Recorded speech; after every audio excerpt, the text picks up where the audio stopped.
श्री सीता रामचंद्र भगवान की जय। मंगल भवन अमंगल हारी, द्रवहु सुदशरथ अजिर बिहारी। श्री राम जय राम जय जय राम। श्री याज्ञवल्क्य मुनि भरद्वाज मुनि से कहते हैं, सुनु मुनि कथा पुनीत पुरानी, जो गिरिजा प्रति शंभु बखानी। विश्व विदित एक कह कह देसु, सत्य के तू तहाँ बसई नरेसु। धर्म धुरिंधर नीत निधाना, तेज प्रताप शील बलवाना। तेहि के भय जुगल सुत बीरा, सब गुण धाम मारन धीरा। हे मुनि, वह पवित्र और प्राचीन कथा सुनो जो गिरिजा प्रति शंभु बखानी, जो शिव जी ने पार्वती जी से कही थी। विश्व विदित एक कैकेयी देशु, संसार में प्रसिद्ध एक कैकेयी देश है। सत्य केतु तह बसई नरेसु, वहाँ सत्य केतु नाम का राजा रहता है, अर्थात राज्य करता है। धर्म धुरंधर नीति निधाना, वो धर्म की धुरी को धारण करने वाला है, अर्थात अत्यंत धर्मशील है। तेज प्रताप शील बलवाना, तेज अर्थात जिसका तेज बहुत ही प्रभावशाली है और जिसका प्रताप बहुत ही प्रसिद्ध है, सुशील है और बहुत ही बलवान है। तिहि के भय जुगल सुत बीरा, जुगल अर्थात दो, सुत अर्थात बेटा, जिसके दो पुत्र हुए। सब गुण धाम महारणधीरा, और उसके जो दोनों ही पुत्र हैं वो सभी गुणों के धाम हैं, अर्थात सभी गुणों के भंडार हैं और बड़े ही रणधीर हैं। राजधनी जो जठ सुत आही, नाम प्रताप भानु असताही।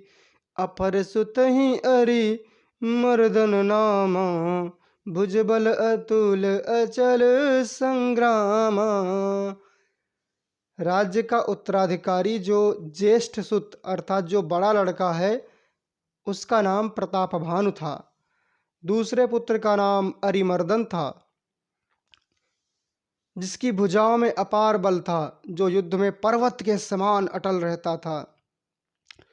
बाह्य बाह्य परम समीति, सकल दोष छल बरजित प्रीति। जेठे सुत ही राज नृप दीना, हरिहित आप गवन बन कीना। श्री राम जय जय राम। भाई भाई में बड़ा मेल और सब प्रकार के दोषों और छलों से रहित सच्ची प्रीत थी। राजा ने जेठ पुत्र को राज्य दे दिया और अपने आप भगवान के भजन के लिए वन को चल दिया, अर्थात राजा सत्यकेतु वन को चले गए। जब प्रताप रवि भयउ नृप, फिर दुहाई देश। प्रजापाल अति वेद विधि, कतहु नहीं अघलेश। जब प्रतापवान राजा हुआ, देश में उसकी दुहाई फिर गई। वह वेद में बताई हुई विधि के अनुसार उत्तम रीति से प्रजा का पालन करने लगा। उसके राज्य में पाप का कहीं भी लेस मात्र नहीं रह गया। नृपहित कारक सचिव सयाना, नाम धर्म रुचि शुक्र समाना। सचिव सयान बंधु बलवीरा, आप प्रताप पुंज रणधीरा। सेन संग चतुरंग अपारा, अमित सुभट सब समर जुझारा। सेन बिलो किराउ हरसाना, अरु बाजे गह गहे निशाना। विजय हेतु कटकई बनाई, सुदिन साधिरप चले बजाई। जहाँ तहाँ परी अनेक लड़ाई, जीते सकल भूप बरियाई। श्री राम जय जय राम। राजा का हित करने वाला और शुक्राचार्य के समान बुद्धिमान धर्मरुचि नामक उसका मंत्री था, जो इस प्रकार बुद्धिमान मंत्री और बलवान तथा वीर भाई के साथ स्वयं राजा भी बड़ा प्रतापी और रणधीर था। सेन संग चतुरंग अपारा, अमित सुबट सब समर जुझारा। साथ में अपार चतुरंगिनी सेना थी। चतुरंगिणी सेना का अर्थ होता है जिसमें 4 प्रकार के योद्धा होते हैं, अर्थात जो रथ पे चलते हैं, जो अश्व पे चलते हैं घोड़े पे बैठ के, जो पैदल चलते हैं और जो हाथी पर बैठकर चलते हैं। ये 4 प्रकार के जो सैनिक होते हैं वो जिस सेना में होते हैं उसे चतुरंगिनी सेना कहते हैं।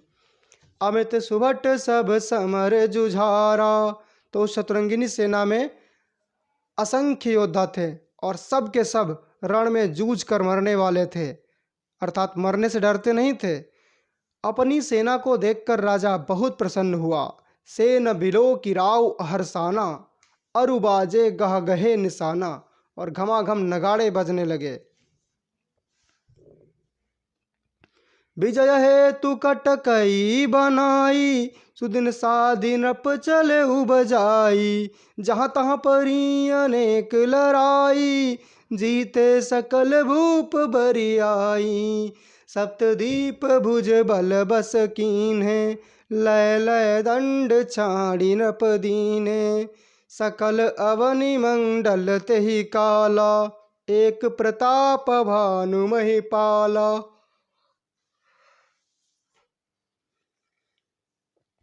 दिग्विजय के लिए सेना सजाकर वह राजा शुभ दिन साध कर और डंका बजाकर चला। जहाँ तहाँ बहुत सी लड़ाइयाँ हुईं, जहाँ तहाँ परी अनेक लड़ाई। जीते सकल भूप बरियाई, बरियाई अर्थात बलपूर्वक युद्ध करके सभी राजाओं को उसने जीत लिया। सप्तदीप भुज बल बस कीन्हे, अपनी भुजाओं के बल से उसने 7 दीपों को वश में कर लिया। लय लय दंड छाड़ी नप दीन्हे, और राजाओं से दंड ले लेकर उन्हें छोड़ दिया। सकल अवनि मंडल तेहि काला, अवनि अर्थात पृथ्वी, संपूर्ण सकल अर्थात संपूर्ण। देखिए, जब सकल लिखा होता है अर्थात यहाँ पे जो सा बनी हुई है इस तरह की सा बनती है, तो सरौता वाली सा या फिर सपेरा वाली सा इसको बोलते हैं। तो ये सा बनी होती है तो इस सकल माने होता है संपूर्ण। और यहीं पर अगर शरीफा वाली सा बन जाए, गोल सा जिसको बोलते हैं, तो उस शकल माने होता है, उसको शकल पढ़ा जाता है, इसको सकल पढ़ा जाता है। तो शकल माने होता है आधा और इस सकल माने होता है पूरा। तो थोड़ा सा भेद है केवल बोलने का, और पूरा अर्थ ही चेंज हो जाता है।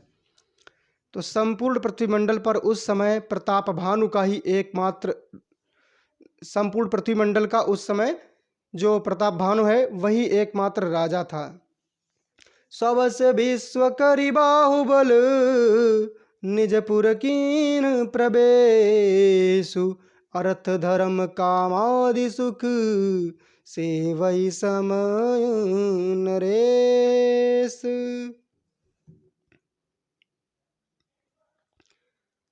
संसार भर को अपनी भुजाओं के बल से वश में करके राजा ने अपने नगर में प्रवेश किया। राजा अर्थ धर्म और काम आदि सुखों का समयानुसार सेवन करता था। भूप प्रताप भानु बल पाई, कामधेनु भय भूमि सुहाई। सब दुख बरजित प्रजा सुखारी, धर्मशील सुंदर नर नारी। सचिव धर्म रुचि हरिपद प्रीति, नृपहित हेतु सिखव नित नीति। गुर सुर संत पितर मही देवा, करई सदा नृप सब कै सेवा। राजा प्रताप भानु का बल पाकर भूमि सुंदर कामधेनु हो गई, अर्थात मन चाही वस्तु देने वाली। भूमि पर जो भी फसल बो दी जाए वो वहाँ से प्राप्त हो जाती थी। प्रजा सब प्रकार के दुखों से रहित और सुखी थी, और सभी स्त्री पुरुष सुंदर और धर्मात्मा थे। जब राजा धर्मात्मा होता है तो प्रजा को सुख बढ़ने लगते हैं, और जब अधिक समय तक राजा धर्मात्मा राजा राज्य करता है तो प्रजा पूरी तरह से सुखी हो जाती है। सचिव धर्म रुचि हरिपद प्रीति, नृपहित हेतु सिखव नित नीति। गुर सुर संत पितर महि देवा, करें सदा नृप सब कै सेवा। धर्म रुचि मंत्री का श्री हरि के चरणों में प्रेम था। वह राजा के हित के लिए सदा उसको नीति सिखाया करता था। राजा गुरु देवता संत पितर और ब्राह्मण इन सब की सदा सेवा करता रहता था। भूप धर्म जय वेद बखाने, सकल करे सादर सुख माने।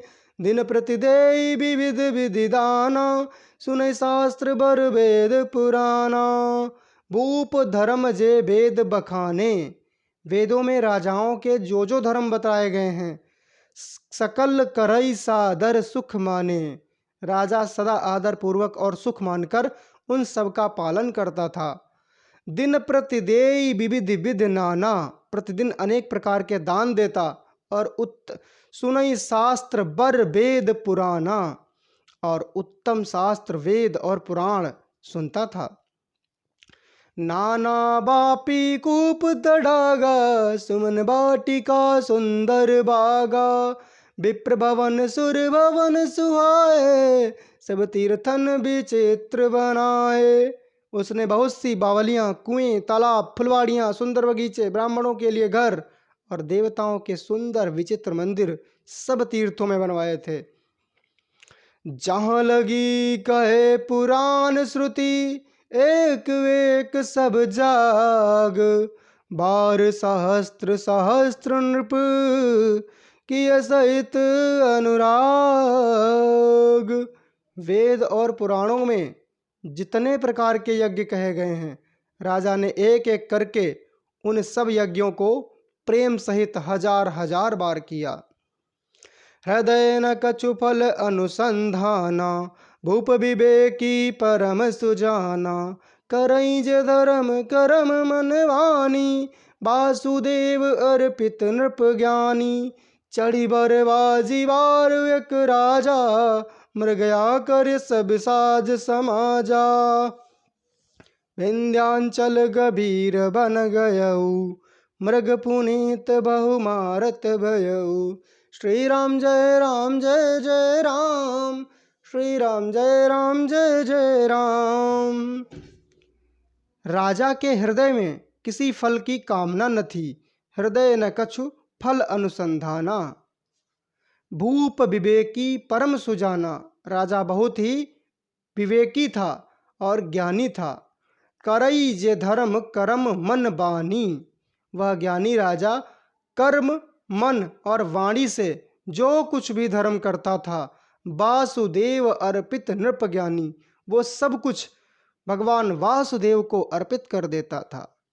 अर्थात अपने मन से, अपने कर्म से, अपने वाणी से जो भी करो वो भगवान के चरणों में अर्पित कर दो। हे प्रभु, ये सब आपका ही है, मैं तो आपका सेवक मात्र हूँ। चढ़ी बर बाजी बार एक राजा, मृगया कर सब साजी समाजा। चढ़ी बर बाजी बार एक राजा, बाजी अर्थात घोड़ा। एक बार एक अच्छे घोड़े पर सवार होकर मृगया कर सब साजी समाजा, शिकार का सब सामान सजाकर विंध्यांचल के घने वन में गया। विंध्यांचल गभीर बन गयऊ, मृग पुनीत बहु मारत भयऊ। और वहाँ उसने बहुत से उत्तम उत्तम हिरण मारे। जो राजा लोग होते हैं वो शिकार खेलना उनका धर्म होता है, क्योंकि कभी कभी ऐसे पशु राज्य पे, प्रजा पे आक्रमण कर देते हैं जिनको मारने के लिए उनको जाना पड़ता है। और जिनको मारने के लिए जाना पड़ता है तो यदि पहले से वो उसका अभ्यास नहीं किए होंगे तो फिर वो उन पशुओं को मार नहीं पाएंगे। इसलिए राजा शिकार खेल सकते हैं, ऐसी उनको छूट दी गई है। फिरत विपिन नृप दीख बराहु, जनु बन दुरेऊ शशि ग्रसिराहु। बड़ विधु नहीं समात मुख माही, मनहु क्रोध बस उगिलत नाही। राजा ने वन में फिरते हुए एक सुअर को देखा। दांतों के कारण वह ऐसा दीख पड़ता था मानो चंद्रमा को ग्रस कर मुंह में पकड़कर राहु वन में आ छुपा हो। चंद्रमा बड़ा होने से उसके मुंह में समाता नहीं और मानो क्रोधवश वह भी उसे उगलता नहीं है। कोल कराल दसन छवि गाई, तनु विशाल पीवर अधिकाई। घुरघुरात हय आरव पाए, चकित बिलोकत कान उठाए। ये तो सुअर के भयानक दांतों की शोभा कही गई। इधर उसका शरीर भी बहुत विशाल और मोटा था। घोड़े की आहट पाकर वह घुरघुराता हुआ कान उठाए चौकन्ना होकर देख रहा था। नील महीधर शिखर सम, देखी विशाल बराहु। चपरी चले उभय सुटुकी नृप, हाँ कि न होई निबाहु। नील पर्वत के शिखर के समान विशाल शरीर वाले उस सुअर को देखकर राजा घोड़े को चाबुक लगाकर तेजी से चला और उसने सुअर को ललकारा कि अब तेरा बचाव नहीं हो सकता। सुअर यदि राज्य में आ जाता है या अभी भी गांव और शहरों में आ जाता है तो बहुत आतंक मचाता है और बहुत से लोगों को मार देता है, क्योंकि उसके जो दांत निकले होते हैं वो दांत जो है वो जब लोगों के पैरों के बीच से निकलता है तो लोगों के पैर घायल हो जाते हैं। आवत देखी अधिक रव बाजी, चलो बराह मरुत गति भाजी। तुरत कीन नृप सर संधाना, मही मिल गयो बिलोकत बाना। अधिक शब्द करते हुए घोड़े को अपनी तरफ आता देखकर सुअर पवन वेग से भाग चला। बहुत तेजी से भागा। बहुत तेजी से भागता है सुअर और सिर नीचे करके भागता है। राजा ने तुरंत ही बाण को धनुष पर चढ़ाया। तुरत कीन नृप सर संधाना, मही मिल गयो बिलोकत बाना। मही अर्थात धरती। तो जैसे ही बाण को देखा वो धरती में दुबक गया अर्थात छिप गया। तकी तकी तीर महिष चलावा, करी चल सुअर शरीर बचावा।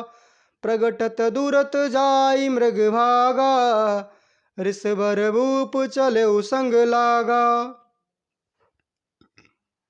राजा तक तक कर तीर चलाता है परंतु सुअर छल करके अपने शरीर को बचाता जाता है। वह पशु कभी प्रकट होता और कभी छिपता हुआ भागता जाता है और राजा भी क्रोध के वश उसके साथ पीछे पीछे चला जाता था। गयो दूरी घन गहन बराहु, जहाँ नाहिन गज बाज निबाहु। अति अकेल बन विपुल कलेसु, तदपि न मृग मग तजई नरेसु। सुअर बहुत दूर ऐसे घने जंगल में चला गया जहाँ हाथी घोड़े का निबाह नहीं था। राजा बिल्कुल अकेला था और वन में क्लेश भी बहुत था। फिर भी राजा ने उस पशु का पीछा नहीं छोड़ा। कोल बिलो की भूप बड़ धीरा, बागी पैठ गिरी गुहा गभीरा। अगम देखी नृपवती पछिताई, फिर महाबन परेउ बुलाई। राजा को बड़ा धैर्यवान देखकर सुअर भागकर पहाड़ की एक गहरी गुफा में जा घुसा। उसने जाना कठिन देखकर राजा को बहुत पछताकर लौटना पड़ा, पर उस घोर वन में वह रास्ता भूल गया। अर्थात जो सुअर था वो तो गहरी गुफा में घुस गया और राजा ने देखा कि उस गुफा में जाना बड़ा ही कठिन है, तो उस घोर वन में वो रास्ता भूल गया। खेद खिन्न क्षुधित तृषित राजा बाजी समेत, खोजत व्याकुल सरित सर, जल बिनु भयउ अचेत।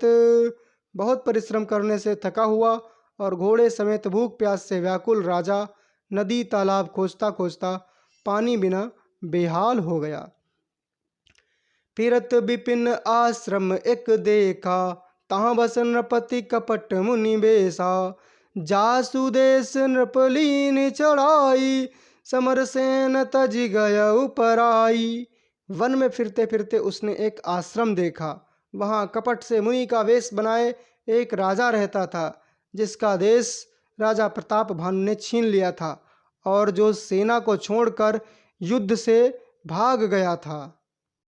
अर्थात जब राजा वन में भटक गया तो वो एक आश्रम में गया। वहाँ पर एक मुनि रहता था और वह मुनि कपटी था। कपट अर्थात भेष बदल कर वो रहता था।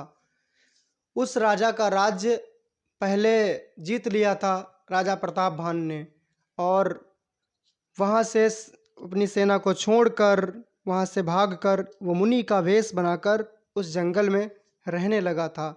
समय प्रताप भानु कर जानी, आपन अति असमय अनुमानी। गयौ न ग्रह बन बहुत गलानी, मिला न राजहि नृप अभिमानी। प्रताप भानु का समय अच्छा जानकर और अपने बुरे दिन का अनुमान कर उसके मन में बड़ी ग्लानि हुई। इससे वह ना तो घर गया और न अभिमानी होने के कारण राजा प्रताप भानु से ही मेल किया। अर्थात उसने ये जाना कि अभी राजा प्रताप भानु का समय अच्छा है और मेरा समय खराब है, तो मैं हार गया, कोई बात नहीं है। और वो अभिमानी था, इसलिए राजा प्रताप भानु के पास भी नहीं गया और अपना अपमान ना हो इसके कारण वो लौटकर घर भी नहीं गया। ऋष उर मारी रंक जिमि राजा, विपिन बसई तापस के साजा। तासु समीप गवन नृप कीन्हा, यह प्रताप रबिते तब चीन्हा। दरिद्र की भांति मन ही में क्रोध को मारकर वह राजा तपस्वी के वेश में वन में रहता था। राजा प्रताप भानु उसी के पास गया। उसने तुरंत पहचान लिया कि यह प्रताप भानु ही है। यह प्रताप रबिते तब चीन्हा, अर्थात वो पहचान गया कि ये राजा प्रताप भानु है। राउत सित नहीं सो पहचाना, देखी सुबेश महामुनि जाना। उतर तुरग ते कीन्ह प्रणामा, परम चतुर न कहे निज नामा। और चूंकि राजा प्रताप भानु जो थे वो तो परेशान थे, प्यासे भूखे थे, और दूसरी बात उसने भेष बदला हुआ था, इसलिए और भी नहीं पहचान पाए। उतरी तुरग ते कीन्ह प्रणामा, और राजा तुरग अर्थात तुरंग घोड़े से उतरकर उस मुनि को प्रणाम करते हैं। परम चतुर न कहेउ निज नामा, राजा चतुर थे इसलिए अपना नाम नहीं बताया, परंतु वो जो कपटी मुनि था वो तो पहचान ही गया था राजा को। भूपति त्रसित बिलोकित ही, सरबसु सरबरुदीन दिखाए। मज्जन पान समेत हय, कीनि नृपहि हर्षाय। राजा को प्यास देखकर उसने सरोवर दिखला दिया। हर्षित होकर राजा ने घोड़े सहित उसमें स्नान और जलपान किया। मज्जन अर्थात स्नान, तो उसने दिखा दिया कि वहाँ पर सरोवर है, उसमें स्नान कर लो। तो राजा ने वहाँ पर घोड़े सहित स्नान कर लिया। अब यहाँ से एक सीख मिलती है कि यदि हम कहीं भी बाहर जाएं और अपना परिचय बताना हो तो हम किसी भी अनजान व्यक्ति को अपना ना तो सही पता बताएं और ना ही सही परिचय बताएं, अन्यथा हमारे साथ कोई भी घटना घट सकती है। परंतु यहाँ पर तो वो कपटी मुनि राजा को पहचान ही गया था। गए श्रम सकल सुखी नृप भयऊ, निज आश्रम तापस लय गयऊ। आसन दीन अस्त्र अभिजानी, पुनि तापस बोले मृदुबानी। को तुम कसबन फिरहूँ अकेले, सुंदर जुबा जीव पर हेले।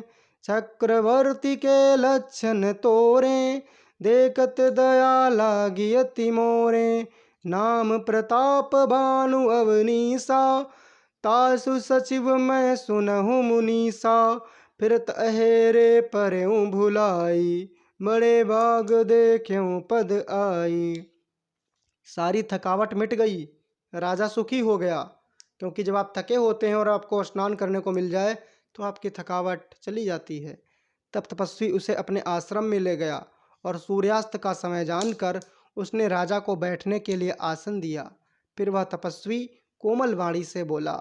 जो कपटी लोग होते हैं वो अत्यंत मीठी वाणी से ही बोलते हैं, अर्थात जिनको आपका काम बिगाड़ना होता है वो आपको मीठी छुरी से काटते हैं।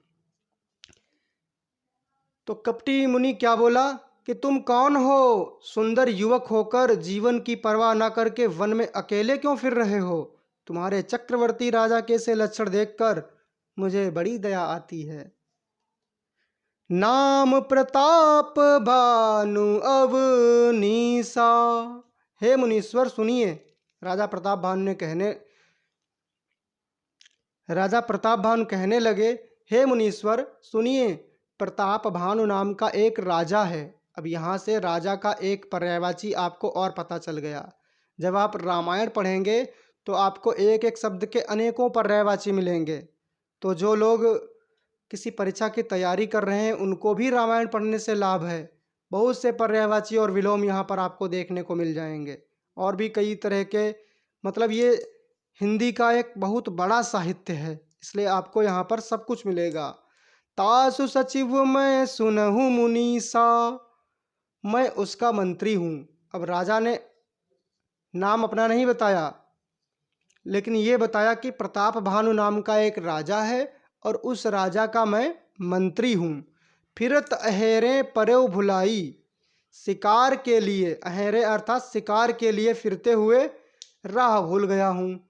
बड़े भाग देख्यूं पद आई, बड़े भाग से यहाँ आकर मैं आपके चरणों के दर्शन पाया हूँ। अर्थात मैं तो भटक ही गया था, परंतु आपके चरणों के दर्शन बहुत बड़े भाग्य से मुझको मिल गए। हम कहाँ दुर्लभ दरस तुम्हारा, जानत हो कछु भल हो निहारा। कहा मुनितात भयो अंधियारा, जो जन सत्तरी नगर तुम्हारा। हमें आपका दर्शन दुर्लभ था, इससे जान पड़ता है कुछ भला होने वाला है। मुनि ने कहा, हे तात, अंधेरा हो गया है, तुम्हारा नगर यहाँ से 70 योजन पर है। अब उस कपटी मुनि ने कहा कि अब तो अंधेरा होने वाला है और यहाँ से 70 योजन को जब आप 12 से गुणा करेंगे तो 840 किलोमीटर होगा। 840 किलोमीटर वहाँ पर से राजा के नगर की दूरी थी। निसागोर गंभीर बन पंत न सुनहु सुजान, बसहु आज अस जानि तुम जाए होत बिहान। हे सुजान सुनो, घोर अंधेरी रात है, घना जंगल है, रास्ता नहीं है, ऐसा समझकर तुम आज यहीं ठहर जाओ, सवेरा होते ही चले जाना। तुलसी जसी भवतव्यता, तैसी मिलई सहाय, आपुनु आवई ताहि पहे, ताहि तहाँ ले जाए। तुलसीदास जी कहते हैं, भवितव्यता अर्थात होनहारी, जो होना है वो तो होकर ही रहेगा। जैसी होनहारी होती है वैसी ही सहायता मिल जाती है। या तो वह आप ही उसके पास, या तो वह अपने आप ही आपके पास आती है या आपको वहाँ पर ले जाती है। अर्थात आपके साथ जो घटना होने वाली है आप वहाँ पर पहुँच ही जाएंगे, या तो आपको ले जाएगी या होनहारी ही आपके पास चल कर आ जाएगी। भले ही नाथ आय सुधर सीसा, बांधि तुरग तरु बैठ महिषा। नृप बहु भांति प्रशंस उताही, चरण बंदी निज भाग्य सराही। पुनि बोले मृदु गिरा सुहाई, जान पिता प्रभु करऊं डिठाई। मोहि मुनीस सुत सेवक जानी, नाथ नाम निज कहूँ बखानी। श्री राम जय राम जय जय राम, श्री राम जय राम जय जय राम। हे नाथ बहुत अच्छा, ऐसा कहकर उसकी आज्ञा सिर चढ़ाकर घोड़े को वृक्ष से बांधकर राजा बैठ गया। राजा ने उसकी बहुत प्रकार से प्रशंसा की और उसके चरणों की वंदना करके अपने भाग्य की सराहना की। पुनि बोले मृदु गिरा सुहाई, जान पिता प्रभु करऊं ढिठाई। मुहि मुनीस सुत सेवक जानी, नाथ नाम निज कहूँ बखानी। तहि न जान नृपहि सो जाना, भूप सुहृद सो कपट सयाना।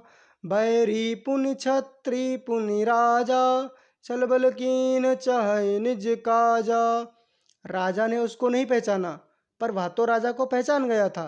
राजा तो शुद्ध हृदय था, राजा प्रताप भानु, और वह कपट करने में चतुर था।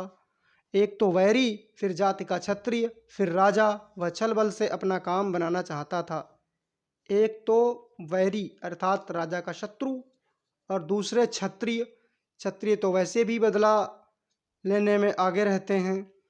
और फिर राजा, तो राजा अपना बदला छोड़ता नहीं है कभी। तो ये तीन प्रकार के संयोग बन गए, तो वो छल बल से अपना काम बनाना चाहता था। अब देखिए ये कपटी मुनि राजा प्रताप भानु के साथ क्या करता है। समुझी राज सुख दुखित अराती, आवा अनल इव सुल गई छाती। सरल बचन नृप के सुनि काना, भयर संभारी हृदय हरसाना। वह शत्रु अपने राज सुख को समझ करके दुखी था। उसकी छाती आवे की तरह भीतर भीतर सुलग रही थी। राजा के सरल वचन कान से सुनकर अपने वैर को याद कर वह हृदय में हर्षित हुआ। अर्थात जब वो राज सुख पे था, अगर आपके बुरे दिन चल रहे हैं तो आप क्या सोचते हैं? आप अपने अच्छे दिनों के बारे में ही तो सोचते हैं। ऐसे ही वो अपने पुराने, जब वो राजा था उस समय को सोचने लगा, और ये सोच सोच कर कि अभी मेरी हालत कैसी है, पहले कैसी मेरी दशा थी, उसको सोच सोच कर उसका जो हृदय है वो जल रहा था। और इस समय राजा उसके अधीन हो गया, ये सोचकर जो कपटी मुनि था वो प्रसन्न हो रहा था।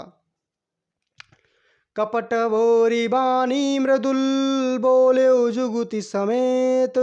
नाम हमार भिखारी अब निर्धन रहित निकेत।